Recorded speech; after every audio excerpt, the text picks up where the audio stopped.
Today I decided to give you guys a ranking of the Thing franchise. I know it's been a while since my last video, but I've always wanted to rank these movies because I'm a big fan of the series. And so without further ado, starting with number 3, 2010's The Thing. This film was actually a prequel to the John Carpenter film, The Thing, and it has the same title. This film basically takes place a few days before Carpenter's film and shows the other outpost from the first film that the MacReady and his men come across towards the beginning of the film.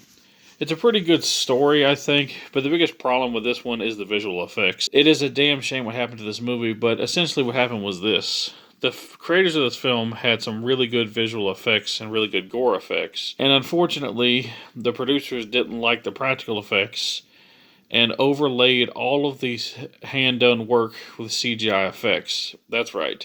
They took the amazing, awesome gore effects that were on par with the first Thing and overlaid it with CGI. So what we get is a film with really cheap-looking CGI on top of really good effects that you can't see. And it's a damn shame. Because as far as the rest of the film goes, the story is fine, the direction is fine, and the acting is fine. So it's just kind of a basic movie. But had it had those effects in it, it probably would have pushed it over the top. As it stands, the tension's not as good as the original film. The characters are not nearly as memorable. And unfortunately, it just feels kind of redundant. It's the first film, but with a lot more predictability. A much dumber Thing this time around, who kind of just exposes himself or itself all the time and gives up, its secret. And it just doesn't work. It's not a bad film, but had it had those original effects and the studio not meddled with it, we probably could have had a really good movie. As it stands, decent, but nothing special. Coming in at number 2 is The Thing from Another World. This is the original adaptation of the short story Who Goes There, which is the story all these films are loosely based on. This one is actually kind of a fun little B movie. The monster kind of resembles something like a Frankenstein's monster, and it's not nearly as creepy as the other two films, but it is a pretty good little story. You see the people in Antarctica, they still try to have to escape this thing, stay away from it, and fight it, and it has weaknesses to fire and so forth. And it's not a bad little B movie. It's nothing special, but I'd put it along the lines of like The Fly.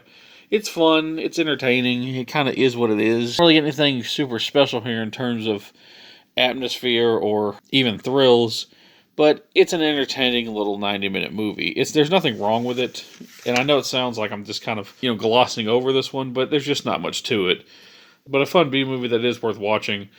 And what's funny about this film is you can actually see it in the background of John Carpenter's Halloween. And at Halloween Ends, you actually see John Carpenter's The Thing in the background being played on TV. So that's kind of neat. But coming in at number 1, and you knew it had to be, John Carpenter's The Thing. This film is magnificent.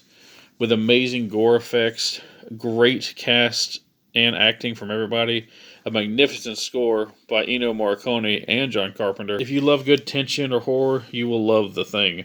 There's nothing about this film that I can't say that other people haven't said before. If you watch it, you just know what I'm talking about. It is a masterpiece. It was sadly ignored by critics back in the day and kind of wrote off as just a lame B movie.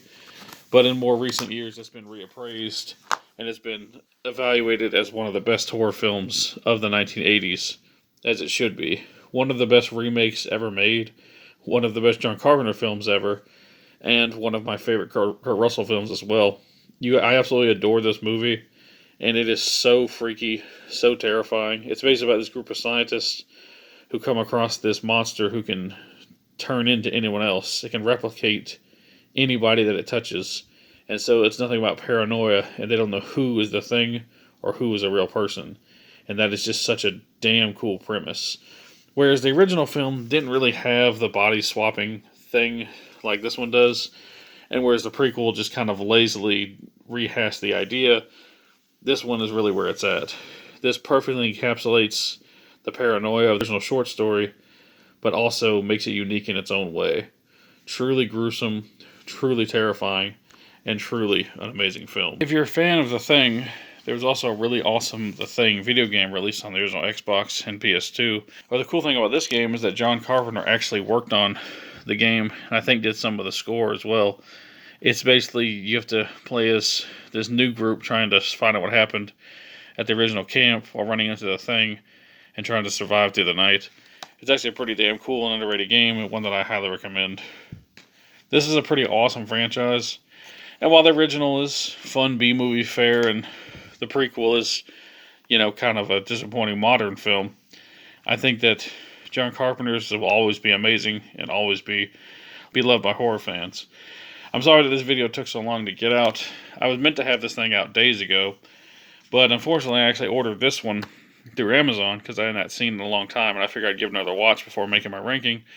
And it didn't show up for 7 whole days, even though the wait period was supposed to be 2, so that was fun. Also, for Halloween, I was working on my mask. I actually bought a mask through Amazon, and I added some features to it. And I basically made a hitchhiker from Creepshow 2, which is pretty creepy. I added the eyeballs to it and the exposed bone. If you've seen that film, you know what this is from, but most trick-or-treaters and parents who saw it didn't get it, but it was a pretty fun idea. I had fun dressing up like this. And I do apologize for the delay, but, I've been working a whole lot lately, and I just now got a vacation, so I was busy during that, working on costumes and getting ready for the Halloween season. But I am glad to be back, and I hope that you enjoyed this ranking. This is a fun series of films, and ones that I highly recommend. Thank you for watching, and peace out.